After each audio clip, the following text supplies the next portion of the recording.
इतना आवाज काफी नहीं है। हालेलुया, और एक बार आमीन। परमेश्वर के प्रिय लोगों, आपके जो कोऑर्डिनेटर है उसने कई दिन से मुझसे बताया कि आओ हमारे यूथ के बीच में कुछ बातों को शेयर करो ताकि उनकी जिंदगी पर वो एक उदाहरण बनने दे या तो उनके लिए एक मार्गदर्शन बनने दे। परमेश्वर के प्रिय लोगों, when I was thinking about that, what I can share about God's word, suddenly something which popped up in mind कि मैं आप लोगों के लिए क्या बता सकता हूँ। इसके बारे में मैं सोच रहा था तो परमेश्वर के बारे में मैं क्या बता सकता हूँ। वचन तो आप लोग को प्रतिदिन सुनते हैं या तो प्रति हफ्ता सुनते हैं या तो आपके जो यूथ की मीटिंग पर कुछ वचन को लेकर बताते हैं। मैं सोचा कि इससे बढ़कर the thing which we are as a Christian claiming every day, as a Christian we are proclaiming every day. Can anyone guess that? हम प्रति मसीह के अंदर हम इस बातों को क्लेम करते हैं कि हाँ मैं ये हूँ, मैं वो हूँ, मसीह का वो बात बनता हूँ। क्या कोई बता सकते हैं कि क्या हम मसीह के लिए हैं? अंग, बॉडी कैसा एक अंग, body part. Stand with me. Chapter Matthew 13. Chapter Matthew 5 verse 13 to 16. अभी कोई गेस कर सकते हैं? तुम पृथ्वी के नमक हो, हमें परंतु यदि नमक का स्वाद बिगड़ जाए तो वह फिर किस वस्तु से नमकीन किया जाएगा? फिर वह किसी काम का नहीं, केवल इसके लिए बाहर फेंका जाए और मनुष्य के पैरों तले रोता जाए। तुम जगत की ज्योति हो। जो इसमें से हम क्या क्लेम करते हैं मसीह में? और दूसरा ज्योति, लाइट। मैं संसार की ज्योति हूँ, मैं संसार के प्रतिदिन इस बातों को हम क्लेम करते हैं मसीह के अंदर, है कि नहीं? मैं इस बात के बारे में जब थोड़ा सोचने लगा कि यीशु मसीह ने क्यों नमक और लाइट को उसने उदाहरण से अपनी जिंदगी के लिए दिया है, कि इस बातों में जब थोड़ा सोच रहा था तो ये दोनों चीज है इस संसार के अभी तक जो भी बात है या कुछ पदार्थ होने दो या कुछ इन्वेंशन होने दो, ये दोनों चीज जो है सबसे मुख्य जहां पर आती है। उदाहरण से नमक जो है मसीह बिफोर क्राइस्ट, उससे पहले 6000 साल के पहले ये जो नमक है ना सोना के भाव पर बेचा जाता था। इसको प्रोडक्शन करना लीगली अलाउ नहीं करते थे। और जो इजिप्शियन है अपने जो पूजा पाठ में वो लोग क्या करते हैं, इसको एक वे लोग धान के समान देते थे। बाकी रॉयल परिवार को छोड़कर इस नमक को कोई उतना उपयोग नहीं कर सकते क्योंकि इसका वैल्यू इतना ज़्यादा है। जब इस नमक के बारे में और भी मैं थोड़ा सोचने लगा, इसमें कई प्रकार के अच्छे गुण हैं।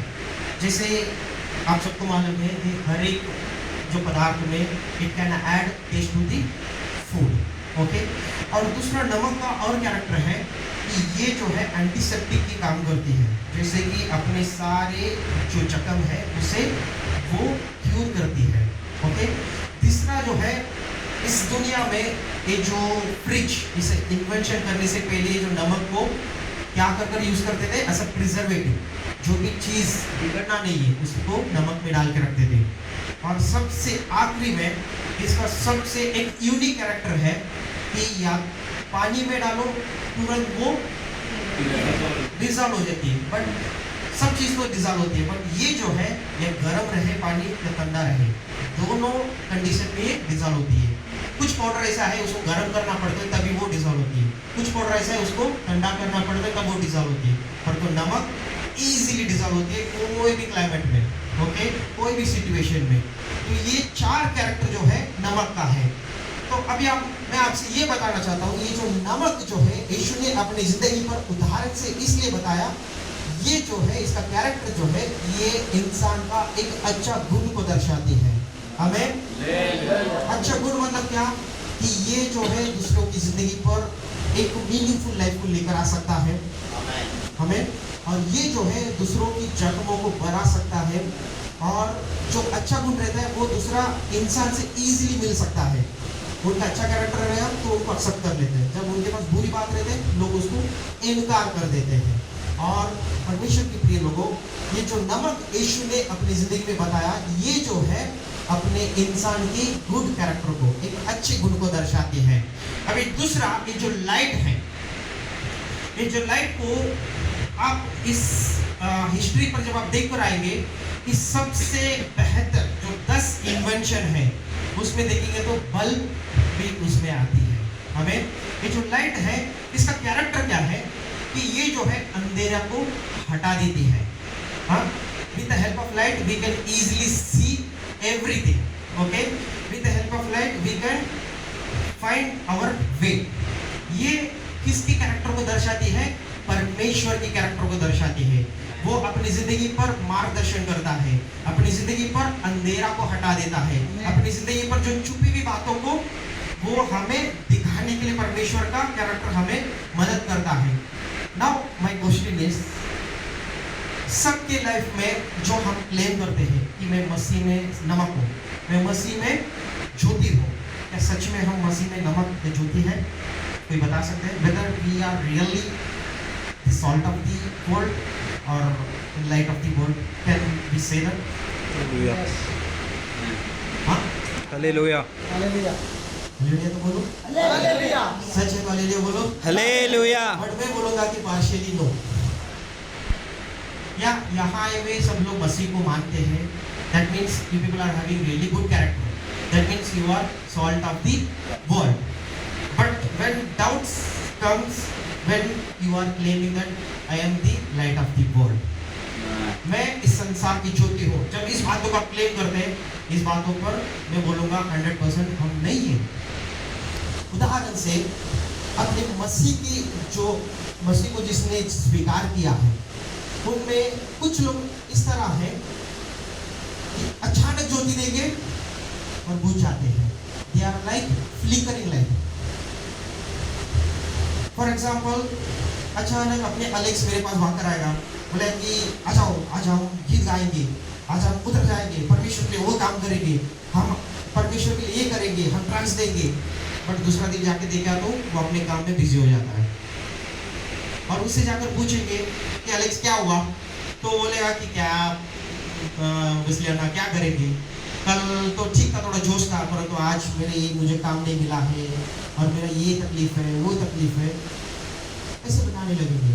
इन तरह के लोगों को हम क्या बोलते हैं? अलेक्स वैसा नहीं है, जस्ट एग्जांपल। इन तरह के लोगों को हम कैसे बताएंगे कि they are like flickering light, थोड़े समय के लिए ज्योति देंगे और बाद में बुझ जाते हैं। इसका कारण क्या है कि उनके एक लाइट देने के लिए उनके पीछे कारण क्या रहती है? एनर्जी या पावर, या उनको थोड़ा सा इलेक्ट्रिसिटी की जरूरत है। वो लाइट जो है क्यों फ्लिकर होकर जाती है? उसके पास उतना ही एनर्जी है, उतने समय के लिए वो ज्योति देती है और बुझ जाती है। वैसे ही अपने मसीह की जिंदगी में भी कुछ लोग इस तरह है कि वे लोग प्रतिदिन परमेश्वर के वचन को पढ़ते हैं, प्रतिदिन प्रार्थना करते हैं। आपसे सब लोग से पूछेंगे तो आप बताएंगे कि हाँ, मैं प्रतिदिन प्रार्थना करता हूँ, मैं वचन पढ़ता हूँ, जैसे अपनी सिस्टर ने पूछी थी। परंतु उदाहरण से जब आप एक वचन को लेते हैं कि भजन संहिता 23, आप बैठते हैं कि आज मेरे को ये वचन पढ़ना है, तो पहला वचन आप पढ़ेंगे कि परमेश्वर मेरा चरवाहा है, मुझे कोई कमी घटी नहीं है। आप अच्छी तरह से समझ कर पढ़ेंगे। परंतु जब दूसरे वचन में आएंगे तो आपका दिमाग कहाँ जाएगा कि कल मुझे कॉलेज में कैसा बंक मारना है, कल मेरा बैग को कैसे खिड़की से डालना है, या तो मैं बाथरूम में छुपा के रखूँ क्या, या तो मैं गार्डन में जाऊँ क्या, या मेरे दोस्तों के साथ टांग दूँ। परंतु आपके दिमाग में ये विचार है, परंतु आपकी आंख जो है लगातार वचन को पढ़ते जाएगा, वो आपके अंदर नहीं जाती है। वो अध्याय पर पहला एक वचन ही पढ़ा है, दैट मीन्स उतना ही परमेश्वर का एनर्जी अपने अंदर आप लोग ने लिया है। और एक उदाहरण से आप कलीसिया में आते हैं, चर्च में आते हैं और संदेश को सुनते हैं। पहला मनासे पास्टर या तो अपने बड़े पास्टर आकर वचन को शुरुआत करते हैं, पहला एक 5 मिनट अच्छी तरह से सुनेंगे आप, बाद में आपके जो फिजिकल यहाँ है, मेंटली आप दुनिया में चले जाते हैं, बाद में आखिरी में आमीन डाल देवन आप आ जाते हैं। दैट मीन्स आमीन स्टार्टिंग में हालेलुया का जो एनर्जी है आपके अंदर है, उतना ही एनर्जी को लेकर जब आप बाहर जाएंगे कि उतना ही ज्योति आप परमेश्वर के लिए दे सकते हैं। हमें कि उनको मैं बता सकता हूँ कि डिम लाइट हमें, या आई can say that they are like a night light, 0 volt light. वो लाइट किस बातों के लिए काम आती है? रात में डालो सो जाओ। वो लाइट से ना तो कुछ बात दिखती है, ना तो दूसरे को मार्गदर्शन कर सकता है। तो ये लाइट वाले लोग क्या करते हैं? खुद भी सोते हैं, दूसरों को भी। इसका कारण क्या है? कि वे लोग परमेश्वर की वचन को पढ़ते हैं। हमें वे लोग परमेश्वर के वचन को पढ़ते हैं और समझते भी हैं और उतनी एनर्जी को अंदर लेते भी हैं, परंतु उनके अंदर ये ज्ञान नहीं परमेश्वर की वचन क्या काम कर सकती है। हालेलुया। परमेश्वर की वचन क्या काम कर सकती है।